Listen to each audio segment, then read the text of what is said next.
Machine design में stress concentration एक बहुत ही अहम टॉपिक है। किसी भी कंपोनेंट के फेलियर में इसका भी बहुत बड़ा रोल होता है। डायनामिक लोडिंग के वजह से मटेरियल तो फेल होता ही है, लेकिन एडिशनली उसमें स्ट्रेस कंसंट्रेशन का भी इफेक्ट ऐड हो जाने के बाद वो मटेरियल और जल्दी फेल हो जाता है। तो अगर आप मशीन डिज़ाइन को समझना चाहते हैं, किसी कंपोनेंट को डिज़ाइन करना चाहते हैं, तो उसमें आप स्ट्रेस कंसंट्रेशन के इफेक्ट को नेग्लेक्ट नहीं कर सकते हैं। तो चलिए इस वीडियो में हम लोग जानते हैं स्ट्रेस कंसंट्रेशन है क्या और ये किन कारणों से होता है।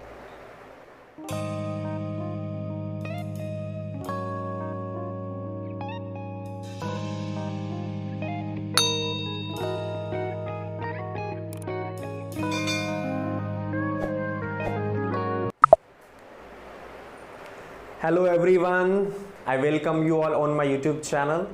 आज इस सेशन में हम लोग स्ट्रेस कंसंट्रेशन को समझेंगे कि स्ट्रेस कंसंट्रेशन है क्या और ये किन कारणों से होता है। मशीन डिज़ाइन में स्ट्रेस कंसंट्रेशन के इफेक्ट को आप नेग्लेक्ट नहीं कर सकते हैं, इसे आपको कंसीडर करना ही होगा। तो आइए हम लोग जानते हैं स्ट्रेस कंसंट्रेशन क्या है।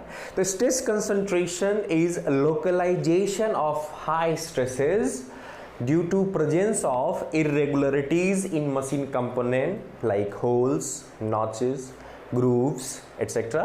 and sudden or abrupt change in dimension। ठीक है, तो इस चीज को समझिए कि स्ट्रेस कंसंट्रेशन क्या है। लोकलाइजेशन ऑफ हाई स्ट्रेसेस, किसी भी कंपोनेंट में सारे स्ट्रेस का एक जगह लोकलाइज हो जाना। किन कारणों से? Due to irregularities present in component में इरेगुलरिटीज क्या क्या हो सकता है? होल्स उसमें हो सकते हैं, जैसे कि देखिए ये एक हमारा रेक्टेंगुलर प्लेट है, इसमें हमने एक होल किया हुआ है। नॉचेज हो सकते हैं, ये नॉचेज है। उसी तरह से की स्लॉट्स उसमें होते हैं, ग्रूव्स बने हुए होते हैं। तो ये कहीं ना कहीं इरेगुलरिटीज हमारे डिजाइन का पार्ट होता है। जब हम पार्ट को असेंबल करते हैं तो इन सब चीजों की हमें जरूरत होती है। अब जैसे ग्रूव्स जो हम लोग बनाते हैं उसमें ऑयल से लुब्रिकेशन होता है, ऑयल ग्रुप्स उसे कहा जाता है। हाँ, नॉचेस कई बार बनाए जाते हैं, होल्स का रहना जरूरी है। कोई भी नट बोल्ट उसमें लगाना हो तो होल बनाना जरूरी होता है। ठीक है, तो ये कहीं ना कहीं पार्ट एंड पार्सल है हमारे डिजाइन का। ठीक है, तो ये रहेगा ही रहेगा। और दूसरी चीजें और क्या ऑब्जर्व की गई कि अगर सडन चेंज जहां भी ज्योमेट्री में हो रहा है, कंपोनेंट के ज्योमेट्री में जहां भी सडन चेंज हो रहा है, जहां भी क्रॉस सेक्शन सडनली अपने डायमेंशंस में बदलाव ला रहा है, जैसे कि देख रहे हैं यहाँ पे डाया छोटा है और सडनली डाया काफी बड़ा हो गया, तो इन जगहों पे ना जहां मैंने मार्क किया हुआ है स्ट्रेस क्या होगा? एक्यूमुलेट हो जाएगा, जमा हो जाएगा। तो स्ट्रेस अगर इस जगहों पे अगर बहुत ज्यादा लोकलाइज्ड हो जाए, एक्यूमुलेट होके जमा हो जाए, तो डेफिनेटली मटेरियल यहां से क्या होगा? टूट जाएगा। ठीक है, तो ये बहुत ही खतरनाक होता है मशीन डिजाइन में। इसका इफेक्ट बहुत ही डेंजरस है किसी भी कंपोनेंट के लिए। और ये ऐसी चीजें हैं कि अगर आप कंपोनेंट बनाएंगे, उसकी ज्योमेट्री डिजाइन करेंगे, तो ये चीज आएगी, ये समस्या आपको आएगी। अब रहा कि सर अगर ये कारण तो हमने समझ लिया, ये डेवलप भी होना ही है, इसे हम अवॉइड नहीं कर सकते हैं। हाँ, एक चीज आप कर सकते हो, इसे हम मिनिमाइज कर सकते हैं। हम इस स्ट्रेस कंसंट्रेशन के इफेक्ट को मिनिमाइज कर सकते हैं, या डिजाइन हम इतने अच्छे तरीके से करेंगे कि ये इफेक्ट उसमें न्यूट्रलाइज हो जाए ना। तो इसके लिए आपको सबसे पहले इसमें स्ट्रेस कैलकुलेशन को समझना होगा कि due to presence of stress concentration इसमें कितना मैक्सिमम स्ट्रेस डेवलप हो रहा है। और जब हमें मैक्सिमम स्ट्रेस डेवलप पता चल जाता है तो वहां से हम आसानी से डिजाइन कर सकते हैं। जैसा कि मैंने प्रीवियस सेशंस में आपको डायनामिक लोडिंग के कारण या स्टैटिक लोडिंग के कारण कैसे डिजाइन करते हैं मैंने आपको बताया है। ठीक है, तो I hope stress concentration clear है। एक बार फिर से देख लेते हैं। Stress concentration is the localisation of high stresses due to two reason. First, irregularities present in the component ना। इरेगुलरिटीज में क्या जाएगा? Notch, hole, key slots, grooves. और दूसरा, जहां भी ज्योमेट्री सडनली चेंज करेगा या एब्रप्ट चेंजेस हो जाए। अब अगर इसको समझें ना, तो ये अगर सडन चेंज को अगर मैं ग्रेजुअल चेंज में बदल दूं तो डेफिनेटली स्ट्रेस कंसंट्रेशन रिड्यूस होगा। तो there are so many methods ना by which we can reduce the stress concentration. Will discuss in later classes. तो अभी हम लोग स्ट्रेस कंसंट्रेशन को थ्योरेटिकली समझ लिए। अब मैं आपको एक रेक्टेंगुलर प्लेट के एग्जांपल के थ्रू बताना चाह रहा हूं कि एक रेक्टेंगुलर प्लेट विथ होल और विदाउट होल, दोनों में देखिएगा स्ट्रेस डिफरेंट होता है, स्ट्रेस में वेरिएशन अलग अलग होता है, क्योंकि स्ट्रेस कंसंट्रेशन दोनों में अलग अलग होगा। ठीक है, तो आइए हम लोग एक एग्जांपल के थ्रू स्ट्रेस कंसंट्रेशन को और डिटेल में समझते हैं। अब हम लोग रेक्टेंगुलर प्लेट में विदाउट होल कंडीशन में स्ट्रेस कंसंट्रेशन के इफेक्ट को देखेंगे। तो यहाँ पे मैंने एक रेक्टेंगुलर प्लेट लिया है जिसका विड्थ b है और थिकनेस t है। चूंकि ये 2D फिगर है तो आपको थिकनेस इसमें नहीं दिखाई देगा, तो डायमेंशन के तौर पे समझ लीजिए कि विड्थ हमने b लिया है और थिकनेस t लिया है। तो जब आप इसे कट करोगे, जैसे मान लीजिए कि इस तरह का हमारे पास एक रेक्टेंगुलर प्लेट है और हम इसको कट करेंगे तो ये आपका कहीं ना कहीं क्रॉस सेक्शन होगा, तो ये आपको रेक्टेंगुलर शेप में कहीं ना कहीं मिलेगा। तो वहां पे विड्थ इनटू थिकनेस, तो ये हमारा हो गया width into thickness original cross section. ठीक है, अब मैं इस एग्जांपल में आपको बता रहा हूं कि कैसे स्ट्रेस कैलकुलेट करते हैं। तो सिंपल, ये हमारा मटेरियल है और हम P टेंसाइल लोड जो कि स्टैटिक इन नेचर है और प्योर एक्सियल लोड है, ये इस यूनिफॉर्म क्रॉस सेक्शन वाले प्लेट पे लग रहा है। ठीक है, तो अगर मान लीजिए ये x डैश हम एक क्रॉस सेक्शन लेते हैं और इसके अबाउट अगर देखते हैं तो बहुत यूनिफॉर्म और एक जैसा आपको स्ट्रेस का इफेक्ट मिलेगा।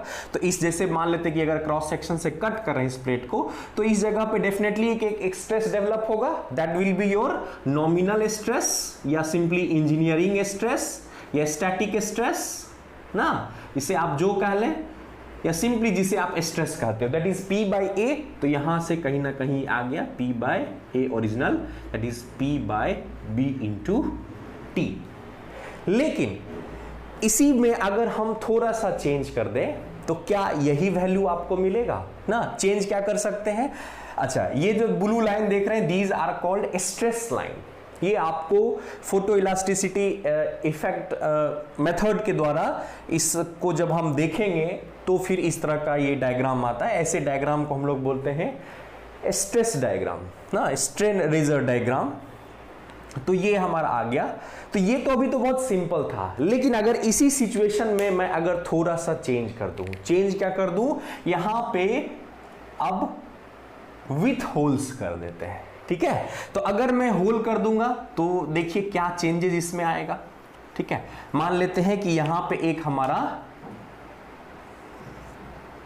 सर्कुलर होल प्रेजेंट है ना, हैविंग डाया डी। ठीक है, तो अब आप अगर स्ट्रेस लाइन को देखेंगे तो ये तो हॉलो जगह हो गया प्लेट में ना, तो यहां पे अच्छा, तो अभी तक तो ये आपको स्ट्रेस लाइन सीधी मिल रही थी, लेकिन यहां से अब आपको ये चेंजेस देखने को मिलेगा।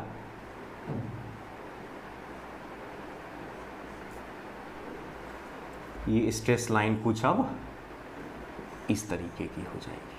ठीक है, तो अगर यहां पे अगर हम इसको क्रॉस सेक्शन लें तो ये होल के प्रेजेंस की वजह से आप देख सकते हैं कि इसके स्ट्रेस लाइन में काफी बदलाव आ गया। होल्स यहां पे इरेगुलरिटीज का काम करता है। तो इस जगह पे अगर हम इसके डिस्ट्रीब्यूशन को देखें तो ये डिस्ट्रीब्यूशन कुछ इस तरह का हो जाएगा। सही बात है। और आप देखोगे ये जो एरियाज हैं जहां पे हमारा स्ट्रेस ये जो एब्रप्ट चेंज हुआ है डायमेंशन में या इरेगुलरिटीज की वजह से, तो यहां पे अगर आप स्ट्रेस डिस्ट्रीब्यूशन देखेंगे तो यहां तो आपको मिलेगा, लेकिन जैसे जैसे आप इस पॉइंट के नजदीक आते जाएंगे स्ट्रेस का वेरिएशन चेंज होगा। दैट मीन्स कि ये प्रीवियस केस जैसा नहीं होगा। स्ट्रेस आपको दिखेगा इस पॉइंट पे, खास करके near to the circular hole, ये जो आर्क है इस यहां पे इस पॉइंट पे हमारा स्ट्रेस सबसे ज्यादा होगा, मैक्सिमम होगा। क्यों होता है ये भी इस चीज को समझिए मैथमेटिकली। तो अभी हमने विथ होल्स अगर हम इसके स्ट्रेस को देखेंगे, लेट सपोज मान लेते हैं यहां पे जो मैक्सिमम स्ट्रेस हो रहा है उसको हम अगर कैलकुलेट करें तो क्या होगा, सिंपली P बाय एरिया। अब ध्यान से देखिए, ये एरिया तो नहीं है, ये तो होल है ना, और ये तो हॉलो पार्ट है। ध्यान से देखेंगे ये तो हॉलो पार्ट है ना, तो जो हमारा एरिया हो जाएगा वो विड्थ, यहां से यहां तक हमारे पास विड्थ b है ना। तो ये जो हमारे पास जो स्ट्रेस जिस जगह पे लोड लगेगा वो सिर्फ इस और इस जगह पे लगेगा। That means what will be your area, b minus d, that is diameter. इस डायमीटर के डायमेंशन को विड्थ में घटा देंगे तो दैट विल बी द, ये जैसे ये और ये एरिया, तो ये यहां से यहां तक और यहां तक कैसे लेंगे, इस डाया को विड्थ में माइनस कर देंगे इनटू थिकनेस। अब इन दोनों वैल्यूज को आप गौर करें तो ध्यान से क्या देखेंगे, यह वैल्यू स्मॉलर है ना, ये वैल्यू स्मॉलर है क्योंकि क्रॉस सेक्शनल एरिया यहां पे कम हो गया है। क्यों? Due to presence of hole. और इसी कारण से ये वैल्यू आपका यहां पे मैक्सिमम स्ट्रेस होगा जो कि प्रीवियस केस से काफी ज्यादा होता है। तो अगर हम कंक्लूजन देख लें तो definitely I can say your maximum stress will be the greater than the nominal stress. ये क्यों हुआ? Only due to presence of holes. इस होल के वजह से हमने क्या देखा कि इस जगह पे स्ट्रेस ज्यादा मिला क्योंकि यहां पे जो हमारा क्रॉस सेक्शनल एरिया है ना, आई can say that is p बटा a डैश, ये हमारा कम है जिसके वजह से ये वैल्यू ज्यादा आपको आ गया। इसी तरह से नॉच भी हो सकता है, ग्रूव्स भी हो सकते हैं, की स्लॉट्स हो सकते हैं ना, क्रैक्स भी हो सकता है, वेरियस इलिप्टिकल होल हो सकता है, ये तो सर्कुलर होल है, यहां पे इलिप्टिकल होल हो सकता है। तो ऐसे कई तरीके हैं जहां पे आपको स्ट्रेस को कैलकुलेट करना होगा। अब हमारे पास दो स्ट्रेस आ गया, एक नॉमिनल या स्टैटिक स्ट्रेस जो कि विदाउट होल था और एक आ गया। तो अब जो ये स्ट्रेस जो का वैल्यू जो इंक्रीज कर रहा है वो सिर्फ किसके वजह से है? होल्स के वजह से। दैट मींस अगर हमको स्ट्रेस कंसंट्रेशन इफेक्ट को अगर हमको मैथमेटिकली समझना है तो कहीं ना कहीं हमें एक ऐसे फैक्टर को इंट्रोड्यूस करना होगा जो इन दोनों स्ट्रेस के बीच के रिलेशन को एस्टैब्लिश कर सके। तो यहीं पे कॉन्सेप्ट आता है स्ट्रेस कंसंट्रेशन फैक्टर। तो स्ट्रेस कंसंट्रेशन फैक्टर मेनली दो तरह के होते हैं, पहला थ्योरेटिकल या स्टैटिक स्ट्रेस कंसंट्रेशन फैक्टर और दूसरा fatigue stress concentration factor. Theoretical या स्टैटिक नाम पड़ा है लोडिंग कंडीशन के वजह से। अगर यहां पे लोड स्टैटिक है या थ्योरेटिकल लोड लग रहा है then that concentration factor will known as theoretical concentration factor. अगर यहीं पे मैं P के जगह फैटिग लोड अप्लाई कर दूं तब जो इसका फिर हमको अलग से निकालना पड़ेगा मैक्सिमम स्ट्रेस, तब जो इन दोनों स्ट्रेस के बीच जो रिलेशन होगा वो कहीं ना कहीं आपका कहला जाएगा फैटिग स्ट्रेस कंसंट्रेशन फैक्टर। तो स्ट्रेस कंसंट्रेशन फैक्टर जो है वो कहीं ना कहीं नॉमिनल स्ट्रेस और इरेगुलरिटीज या स्ट्रेस कंसंट्रेशन की वजह से जो स्ट्रेस में बढ़ोतरी होता है इन दो वैल्यू को रिलेट करता है। तो आप समझ सकते हैं कि अगर आप स्ट्रेस कंसंट्रेशन फैक्टर की बात करें तो यहां पे मैं अभी चूंकि हमारा स्टैटिक लोड है ना या नॉमिनल लोड है, इसे हम लोग थ्योरेटिकल KT जो है वो T फॉर थ्योरेटिकल इसको करेंगे तो that will be the sigma max by sigma nominal. क्योंकि आपको समझना होगा दैट मींस कि सिग्मा मैक्स अगर आप समझें तो कहीं ना कहीं इसमें एक फैक्टर प्रीवियस केस में मल्टीप्लाई हो रहा है ना, और यही जो KT है that is your stress concentration factor है। ठीक है, तो आई होप आपको समझ में आ गया हो। स्ट्रेस कंसंट्रेशन पहले आपने समझा, फिर अगर मैथमेटिकली इसको समझे तो आपको KT को कैलकुलेट करना होगा। अच्छा, वैल्यू जो KT का है वो मोस्टली हम लोग एक्सपेरिमेंटली कैलकुलेट करते हैं। 99% जो है आप एक्सपेरिमेंटली इसका वैल्यू आपको मिलेगा। 1% में कुछ स्टैंडर्ड केस में KT डिफाइन है, जैसे कि इलिप्टिकल होल्स में आप निकाल सकते हो, सर्कुलर होल में निकाल सकते हो, नॉच है तो उसका आप निकाल सकते हो। तो 2-4 स्टैंडर्ड केसेस हैं जो कि मैं आपको अगले सेशन में डिस्कस करूंगा कि how to calculate the value of KT। तो समझिए ये वैल्यू जो है ज्यादा इसलिए है क्योंकि स्ट्रेस कंसंट्रेशन फैक्टर इधर है ना, और यहां पे हमें समझना है कि KT का वैल्यू हमेशा 1 से बड़ा होता है। KT का मान अगर दें, चूंकि मैक्सिमम स्ट्रेस हमेशा ग्रेटर देन होगा नॉमिनल से, तो KT का मान 1 से ज्यादा ही होगा। एक क्या हो सकता है? हाँ, क्यों नहीं हो सकता है? जब ये दोनों बराबर हो जाए। दोनों बराबर होने का मतलब जब किसी भी कंपोनेंट में इर्रेगुलरिटीज प्रेजेंट नहीं हो। मान लेते अगर ये होल्स नहीं होता ना, सिंपल ये भी प्रीवियस केस जैसा ही रहता, तो उस केस में मैक्सिमम स्ट्रेस यही होता जो कि नॉमिनल है, तो वैल्यू 1 हो जाता। तो थ्योरेटिकली KT1 जो होगा सिर्फ यूनिफॉर्म क्रॉस सेक्शन वाले कंपोनेंट के लिए होता है जिसमें कि इर्रेगुलरिटीज प्रेजेंट नहीं हो, लेकिन प्रैक्टिकल केसेस में इर्रेगुलरिटीज होगा ही, और उस केस में KT का वैल्यू 1 से बड़ा होगा। ये तो था थ्योरेटिकल स्ट्रेस कंसंट्रेशन फैक्टर। इसी तरह फैटिग स्ट्रेस कंसंट्रेशन फैक्टर होता है। तो समझने में के लिए मैं आपको अभी सिंपल इतना बता दूं कि इस P जो स्टैटिक लोड है, अगर मैं एजम्पशन बदल के इसे फैटिग लोड बना दूं, तब जो ये रेशियो आएगा maximum stress due to fatigue by nominal stress, that will be known as fatigue stress concentration factor. ये कंसेप्चुअल डिफिनीशन है। हाँ, इसको इंड्योरेंस लिमिट के आधार पे भी हम डिफाइन करेंगे, जो कि मैं आपको अगले सेशन में बताऊंगा। इस सेशन में हम लोग स्ट्रेस कंसंट्रेशन के बारे में जाने हैं। स्ट्रेस कंसंट्रेशन किन कारणों के वजह से होता है मैंने बताया, और एक सिंपल एग्जांपल के थ्रू और मैथमेटिक्स के थ्रू मैंने बताया कि होल के प्रेजेंट होने के वजह से ही यहां पे स्ट्रेस के वेरिएशन में डिफरेंट प्रीवियस के से वेरिएशंस अलग अलग होगा। तो आई होप आपको ये समझ में आया होगा स्ट्रेस कंसंट्रेशन क्या है।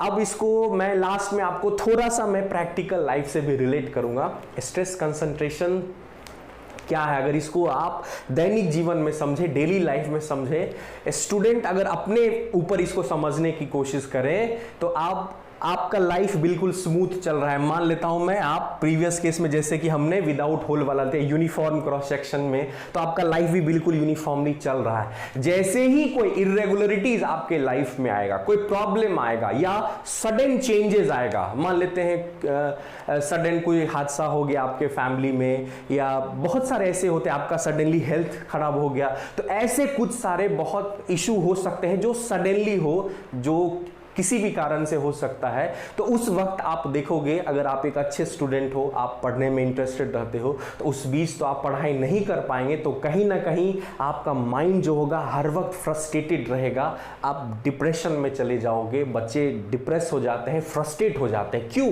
क्योंकि उसके अंदर जो इंटरनल स्ट्रेस है, जो ना इंटरनल स्ट्रेस है, एंजाइटी है, वो बहुत ज्यादा उसको जमा हो जा रहा है। कारण कुछ भी हो सकता है, ये आपको समझना होगा। तो अपने अंदर किसी भी तरह से एंजाइटी या इंटरनल स्ट्रेस को नहीं डेवलप होने दें, नहीं तो जितना वो एक्यूमुलेट होते जाएगा ना, स्ट्रेस कंसंट्रेशन आपके माइंड में, वो इंटरनल स्ट्रेस जमा होते जाएगा, उसका इफेक्ट इतना ज्यादा होगा, तभी जाके आप एक्सट्रीम कंडीशन में अनयूजुअल एक्टिविटी करते हो। जैसे लोग सुसाइड कर लेते हैं, आजकल ये काफ़ी चर्चे में है, आप लोग भी देख रहे होंगे ना, लोग डिप्रेशन में चले जाते हैं। क्या वही रीज़न है? वो स्ट्रेस बाहर ही नहीं निकल पाता है, वो अंदर ही है, जमा होते गया, और वो आप इतना आपको डिटोरिएट कर देगा कि फिर आपको सुसाइड करना बहुत सबसे ईजी वे लगेगा। बट माय डियर स्टूडेंट, आप बिल्कुल भी इस चीज को बिल्कुल भी हल्के में नहीं ले, सीरियसली ले ना। अपने आप जो अगर सडन चेंजेस कुछ हुआ है तो उसको एक्सेप्ट करें, उसको ग्रेजुअल चेंज में कन्वर्ट कर ले ना। बहुत सारे प्रॉब्लम है, सबके साथ होता है। आप बात कर सकते हैं लोगों से ना, दोस्तों से बात करिए, रिलेटिव से बात करिए। बात करने से आपके अंदर की एंजाइटी निकलेगी, तो कहीं ना कहीं स्ट्रेस कंसंट्रेशन का इफेक्ट कम हो जाएगा। और यही अधिक हो जाता है तो बच्चे गलत कदम उठा लेते हैं। तो माय डियर स्टूडेंट, मेरा रिक्वेस्ट है, आप इस तरह की बात बिल्कुल ना सोचें। स्ट्रेस कंसंट्रेशन को मशीन डिजाइन में समझें और अपने जीवन में भी समझें, और मजबूती से पढ़ाई करें, मन से पढ़ाई करें, तैयारी करें। डेफिनेटली आप कामयाब होंगे। आई होप आपको स्ट्रेस कंसंट्रेशन समझ में आया होगा। Thank you.